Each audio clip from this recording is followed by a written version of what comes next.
Error bars bled across the LED wall in the boardroom like a rash of warning lights. Red traces pulsed under the glass, a chorus of alerts whispering failure. Around the long table, 20 faces were taut with the same exhausted equation: time running out, reputations on the line, and a $100 million contract with a Seattle partner that could vanish if the system did one more strange thing. Olivia Harrison stood at the head of the table like a lighthouse in a storm, cool, alert, a calm the room clung to. She wore a navy blazer that matched the steel of her jaw. For months she had made decisions that made the numbers sleep better at night, and tonight the numbers were not sleeping. "We have 1 hour before their delegation lands and 30 minutes before our live stream," she said, voice low but steady. "If we can't demonstrate stable latency and predictable outputs, it's over." Markers scratched, phones glowed, consoles hummed. Engineers pushed graphs across the screen, offering possible root causes: a misbehaving optimizer, a reinforcements misalignment, a fluke in simulation. They suggested consultations, rollbacks, cautious reboots. Each suggestion was slow because each choice nudged $100 million closer to falling through a trapdoor. At the back of the room, past the cluster of whiteboards and the LED wall, a small door opened and the janitor wheeled a mop bucket into the fluorescent corridor outside. Daniel Hayes had been scheduled on the night shift. His regular loop through the building had him refilling paper towels and emptying bins while most employees went home. Widowed and a single father, he kept a tight life of routines. Dinner prepared the night before, school lunches packed, homework checked, and a bedtime story tucked in with his daughter Emily. Tonight, like any other, he was carrying a mop that had seen too many stories to tell. But Daniel was not simply a man with a mop. He carried other things no one could see at first glance: a bronze stone with a chip from a river, a crumpled drawing of a lightning bolt in his pocket, Emily's drawing, and a mind that had once been on track to build intelligent machines at a top university. He'd left school to become a father, trading campus libraries for picnics and code for lullabies. Few in the building knew that under the janitor's jacket, the habit of thinking in small, elegant solutions still lived. He paused in the hallway, listening to the low hum of the air handling system and the distant cadence of conversing engineers. The LED wall's reflection reached him through the glass, and the red callouts tugged something familiar in his chest. He knew the look of systems in distress. He was a man who had read error logs for the poetry within them once upon a time. On a whim, and because his route took him past the glass, he peered in. Inside, a young engineer tapped at a tablet while Mark Benson, senior systems engineer, pointed at a particular node on the projected diagram with the ferocity of a man who'd fought too many battles. Mark's voice carried: "If we revert to the previous checkpoint and throttle the trainer, we can get stable behavior." The words meant little in the air. The red persisted like a tide. Daniel walked on 2 more steps, and the mop bucket bumped the lip of a tile with a small hollow sound. The cut of the note sent a silence into a conversation, an ordinary noise in an extraordinary room. Olivia's eyes sliced to the door. For a heartbeat, the room registered a janitor as an annoyance, a background fixture. Then something shifted in her face: curiosity, not contempt. Daniel straightened, wiped his palms on his trousers, and in the easiest, quietest voice said, "You might have a swapped weight over here." The table went still for a second that felt like the length of a dormitory lifespan. "Excuse me?" Mark asked, incredulous. Daniel pointed to the whiteboard, where a node was labeled and a tiny arrow misdirected the flow. He didn't describe algorithms. He drew a quick mark with a blue marker someone had left uncapped on a tray. The mark was an arrow, a simple correction. "Looks like this one is routing some of the error weight the wrong way. If it's meant to go here, not there," he tapped the diagram again, "it could be amplifying noise." Olivia took the tablet from the engineer and scrolled to the telemetry. Her finger brushed a line on the screen, and then she said, "Run a patch to switch the node weighting to alternate." Her voice contained an instruction and a dare. The room reacted like a tide, skepticism and a type of hopeful desperation. 10 seconds stretched into the ages while someone typed the command that instructed an internal routing change.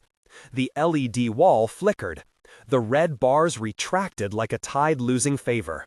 Within 30 seconds, a green sliver began to show. Latency traces steadied.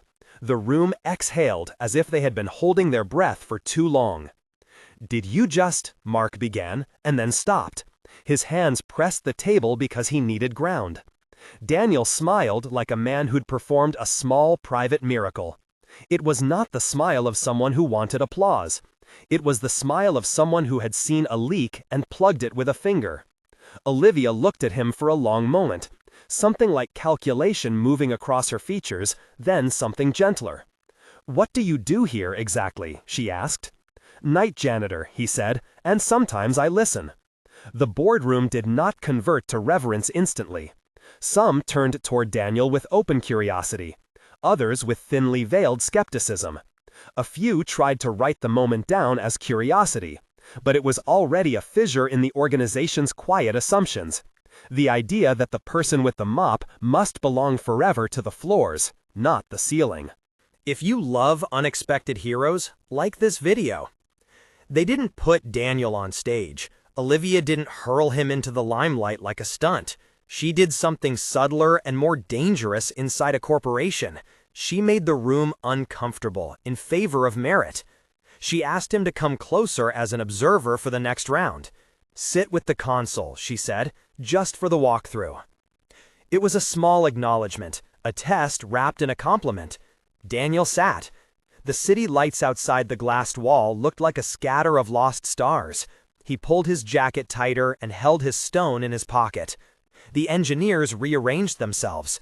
Mark watched from the end of the table with his arms crossed, the posture of someone keeping a ledger of offenses.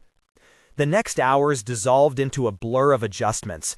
Daniel's presence was a quiet rail that the team leaned on more often than they'd admit.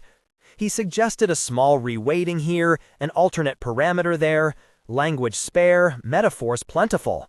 It's like a drain that's clogged. Ease the pressure at the top so the flow can find its path. The metaphors sat well because they were accessible. The changes were precise enough to shift performance without collapsing assumptions. Reactions were layered. Some engineers came around more willingly than others. There were looks, long measuring things, between a few who had spent their careers building credentialed authority and the newcomer who had traded formal accolades for bedtime stories. Mark's jaw remained tight. He questioned the stability of each change in long, methodical sentences that sounded like court testimony. "We need reproducibility. We need documentation. How long until we can trust this?" Trust, Olivia thought, is not built out of a single good fix. It is earned in repetition, in risk, in willingness to stake reputation on a human. After the boardroom, the building smelled of lemon cleaner and faint coffee. Daniel walked the long corridors back to the stairwell and thought of Emily waiting asleep at home. He imagined her drawing, a lightning bolt, and tucked the thought against his ribs. For him, the work that night was not a path to glory. It was the loosened chance that maybe, if he stayed visible, the next rent check would not have to be a scene of quiet panic. He had traded a degree when Emily was born, because he couldn't do both. He'd forgiven himself, but there was a soft hunger that never fully left, a hunger for the thing he'd once loved, making systems sing.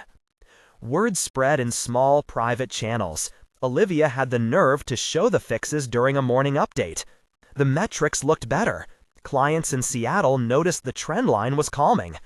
But humans are not line charts. They bring suspicion and insecurity. Mark drafted an email questioning process. A few engineers murmured about protocol being bypassed. Others, some younger, some tired of gatekeeping, texted Daniel and asked him to show them how he thought. There was friction. Daniel was elevated in title only insofar as he was given a place at the edge of the table. He was an observer sometimes, a consultant of sorts other times. He did bring his mop once into an early meeting, setting it quietly in the corner as if to say the worlds he navigated had not dissolved. People joked about it in a way that sometimes landed like a hand on a bruise and sometimes landed like a pat on the back. Mark's skepticism hardened into a public critique during a weekly tech review. "We can't base decisions on intuition," he said, tapping at the projection screen. "We have processes for a reason. One fix does not a solution make. What we risk is moving forward without reproducibility." Daniel sat with his hands folded. He could have defended himself, argued his process. Instead, he thought of Emily's crumpled drawing and of a river stone worn smooth by patience. He understood that being right in a room of guns often did not suffice. What mattered was the pattern of being right, again and again. He was willing to prove it. Small scenes began to sketch themselves into the day-to-day. Daniel's access meant he sat through late-night scrums, drew corrections in blue on whiteboards, and sometimes listened. He made no pretense of credentials. He used the marker with the same casual authority as he used a mop. Engineers, exhausted and human, began to ask him for analogies when they couldn't see the path forward. He taught them how to see systems like plumbing, what to unclog first, where to look for a slow leak, when to reduce input rather than panic and flood the system with more corrections. At home, his daughter Emily continued to be the axis of his life. She greeted him at their small apartment with a collage of cut-out stars and a sandwich she insisted was a masterpiece. There were nights he read her the same fairy tale 3 times in a row because choir sleep would not arrive otherwise. He carried her drawings in his back pocket like lucky talismans. Emily's world was simple and perfect. Mom's picture on the fridge, a stuffed dog on the bed, a small stone she found by the river and pressed into his hand when he returned from late shifts. She slept with one hand over her face and the other clutching a blanket. Daniel watched her on the nights when sleep came later and thought about the promise he had made to her, to keep her safe, to keep meals on the table, to let her grow into whatever she wanted without thinking of what he had set aside. One evening, Olivia invited Daniel to dinner. She proposed it as an exchange, a meal in return for time, a chance to know the person who had threaded a correction into a room full of experts. He almost said no because a dinner could mean leaving Emily awake and worried. But Olivia said, "Bring her drawing if you want," and the invitation felt less like an intrusion and more like an offering. They ate at a small place with warm lamps and fogged windows where the city's breath lay like a shawl on the glass. Olivia told him about the nights she walked the floors of the factory 20 years ago when decisions were not glamorous and the need to be precise had been learned with stubbed toes and sleeplessness. She spoke of being judged for being decisive and how she'd learned to balance ruthlessness with care. Daniel replied with soft, measured stories. He told her about mornings with Emily before sunrise and about the moment he left university, a choice. Their conversation steered away from the office and toward quiet things, a story about a teacher who had taught Olivia to write checklists in a swirl of perfectionism, a childlike memory of Daniel assembling a toy robot with scotch tape and love because Emily couldn't sleep without it. They found a strange intimacy in simple confessions. Olivia's edges softened. The world of the CEO and the janitor had been 2 islands, but at that table, the bridge between them grew plank by plank. "You did something there that a lot of people don't do," Olivia said between bites. "You spoke plainly to a problem rather than to the prestige around it." Daniel stared at his hands. "I just don't like things that leak," he said. "Things cannot be whole if the small stuff keeps slipping through. Fix the small stuff and the big stuff stops falling apart." She nodded. "I've been looking for someone willing to risk the page where the company writes trust," she said. "I might be greedy. People like you rarely stay. You fix something and the world expects you to disappear again." "I won't disappear," he said softly. Time put them in a place of fragile trust. Olivia began to shield Daniel when she thought bureaucracy would suffocate something good. It was strategic, not sentimental. She made him an occasional part of meetings that mattered. walkthroughs that applied a strange test to systems that had been declared falling on days that couldn't be postponed. But nothing in the arc of their working relationship was linear. There were whispers. Mark's resistance swelled into a formal memo about process oversight. Board members received notes about the optics of a janitor at the inner circle and fretted about precedent. "We have to be careful not to undermine governance," one wrote. Olivia read it and did not dismiss the concern out of hand. She understood governance. She had built it. Yet she also understood another truth. Talent often arrives in unexpected clothing. Tension built. The board scheduled a public demonstration for the Seattle delegation, a room full of stakeholders whose signature would seal a $100 million commitment. Olivia prepared a staged demonstration at the company's auditorium that would show system stability under load. Engineers rehearsed until their voices were hoarse. The LED wall was restaged, lines recalibrated, and a room of chairs sat lined like witnesses to whether the company could own the future they promised. On demo morning, the auditorium smelled like coffee and expensive paper. Press badges and client lanyards hung like flies on a sticky wall. Clients from Seattle filled the front row, quiet, composed, their expectations codified in corporate speak and internal spreadsheets. On stage, Olivia moved like someone who had learned to regulate magnitudes. She stepped up, introduced the event with precision, and handed off to Mark for the technical walkthrough. Mark's presentation was like a well-oiled machine, crisp, rehearsed, a display of methods and proof of concept. Then, mid-presentation, the LED wall stuttered. A latency spike bloomed across the display as if someone had pushed the auditorium into a sudden storm. The red lights flared. Whispers crackled through the aisles like static. Mark's calm faltered, his jaw tightened. He signaled for a pause, and a coldness filled the room. Protocol called for a methodical restart, a controlled rollback to the last checkpoint, a scheduled maintenance sequence that would take uncontrolled minutes. The recommended time for recovering that graciously safe state would eat into the client's patience and, perhaps, worse, into their willingness to sign the $100 million agreement. "Restart," Mark said in a voice that contained many things: caution, the weight of precedent. "We can't present on a risky live patch." Olivia looked at the wall, at the clients' faces, at the people who had no appetite for an interrupted demonstration.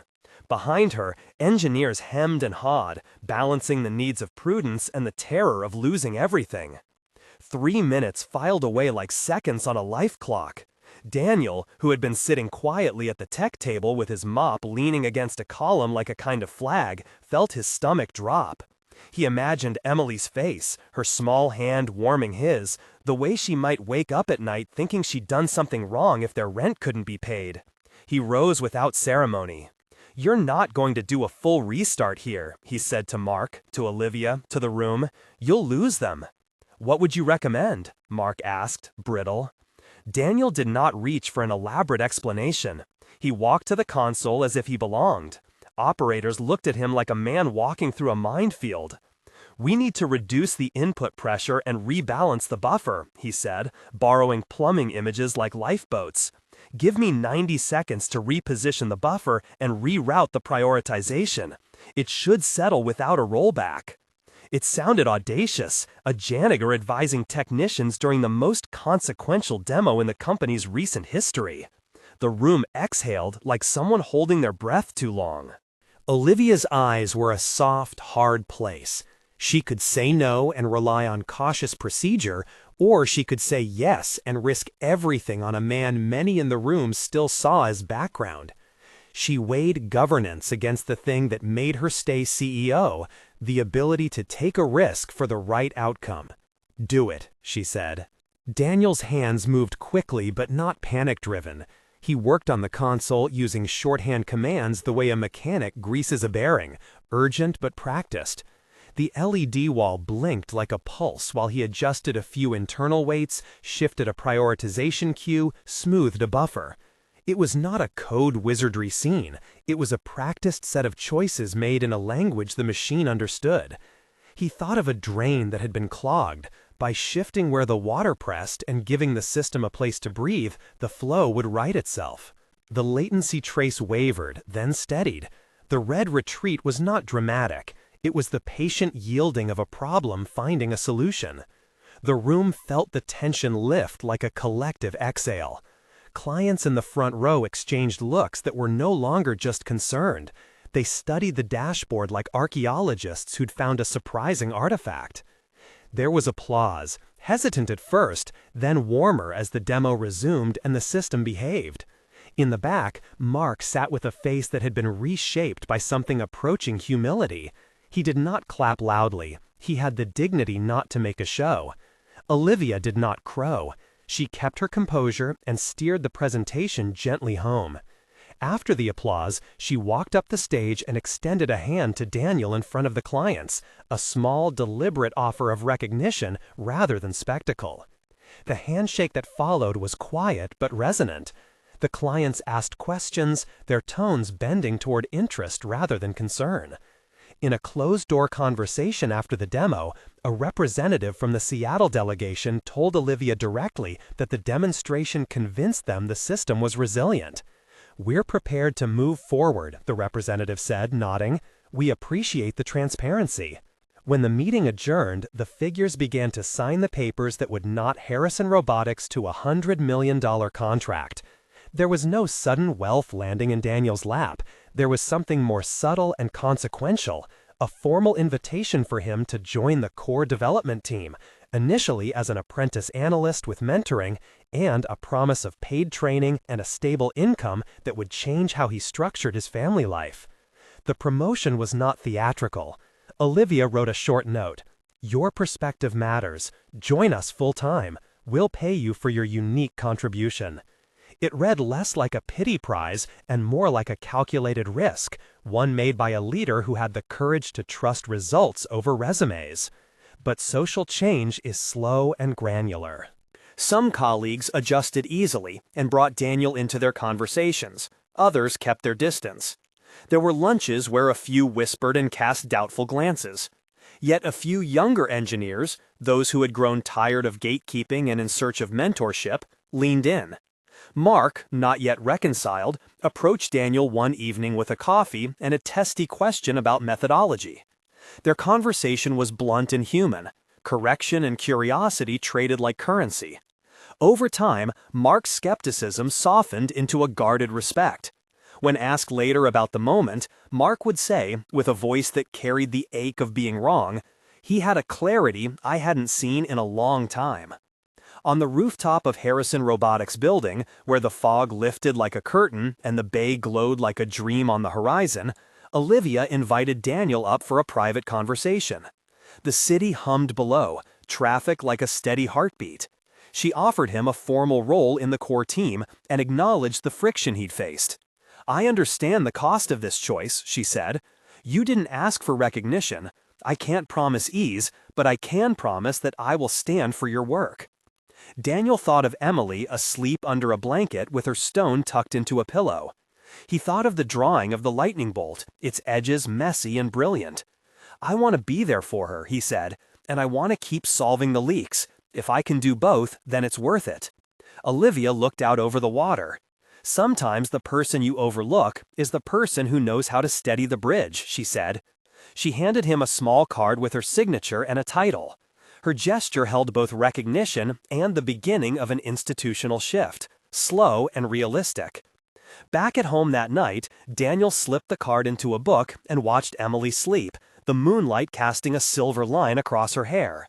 She clutched her stone and, in a half-sleep murmur, asked if Daniel would tell her a story about lightning. He did, of course. He used his new language, metaphors of drains and bridges, to make the end of the day gentle.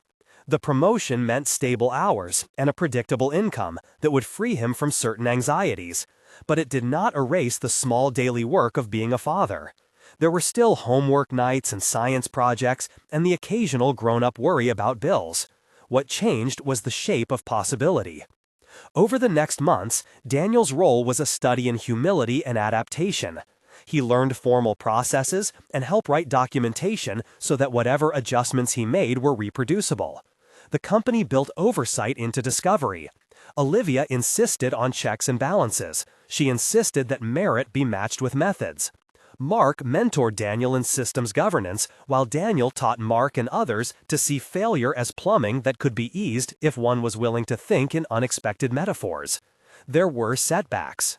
A month later, a deployment caused a small regression, and a client called late into the night with concerns. The old pattern of instant suspicion surfaced. The board whispered about optics again. But the difference this time was subtle. The pattern of trusting results had been stretched and tested and found not brittle. The company could now hold both procedural rigor and the capacity to take measured risk when necessary. Olivia's leadership had shifted a culture's balance by small, continuous nudges rather than a single theatrical edict. On another rooftop night, months after the demo, Olivia and Daniel leaned on the rail and watched fog slide like a sleeping animal over the city. "You ever think about going back to school?" she asked, the moon catching her profile. Daniel laughed softly. "Once, when my life was empty of responsibility, yes. Now I think differently. Education doesn't only happen in classrooms." She nodded, surprised and pleased. "We have programs," she said. "We can support continuing education, for anyone, not just our hires. Maybe we'll build that bridge properly." Daniel thought of Emily at school, of the stone in her hand, of the drawing pinned to their fridge. "I'd like that," he said. "I'd like to help others who were told that leaving something behind was permanent." A quiet change had settled over the company. Policy reviews, mentorship programs, a small fund for continuing education named informally after the janitor who had once fixed a leak. Daniel did not want a shrine. He wanted schedules that allowed him to pick Emily up after school. He wanted fewer nights cleaning and more nights reviewing simulation outputs. He wanted to be seen as a contributor without the need to perform gratitude. There were private moments that tested them both emotionally.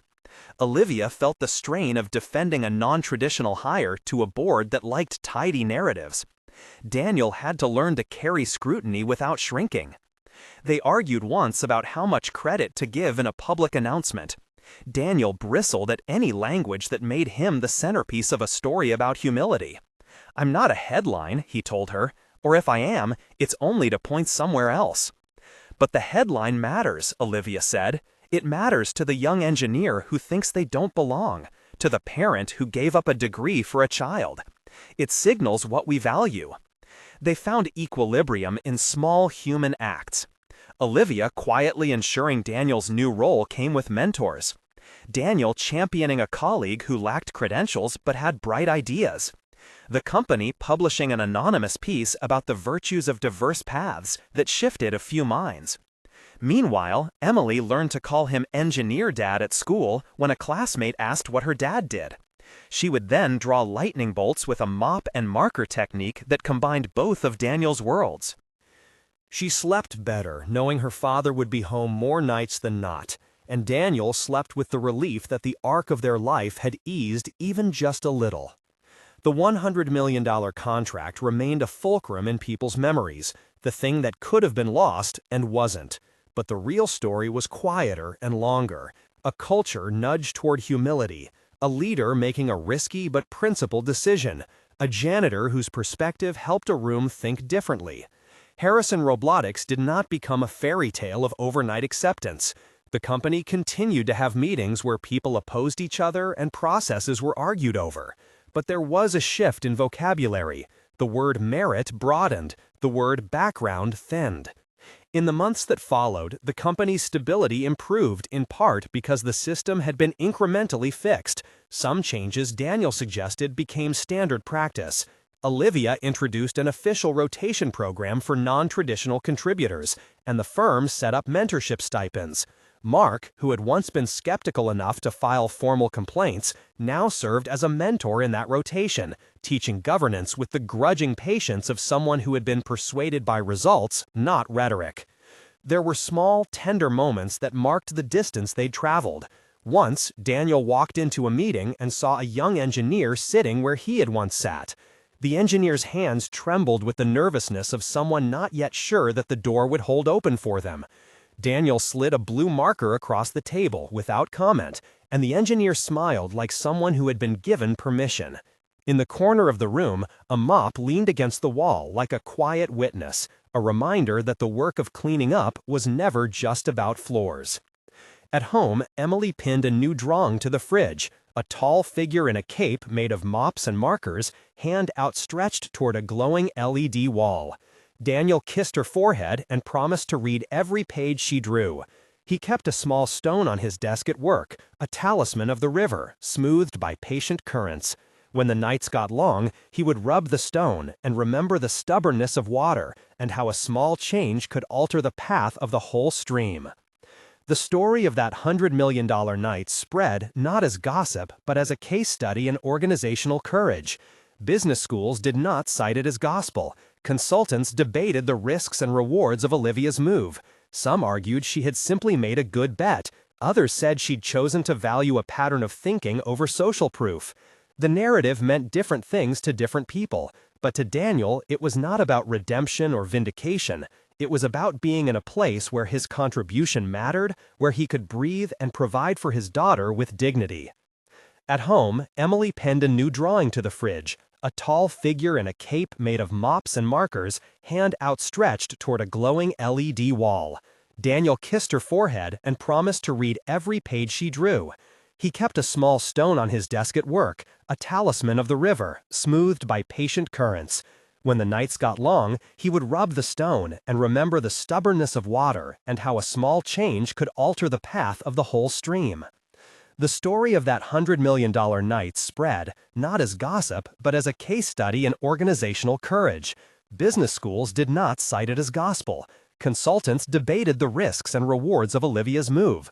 Some argued she had simply made a good bet. Others said she'd chosen to value a pattern of thinking over social proof. The narrative meant different things to different people, but to Daniel, it was not about redemption or vindication. It was about being in a place where his contribution mattered, where he could breathe and provide for his daughter with dignity.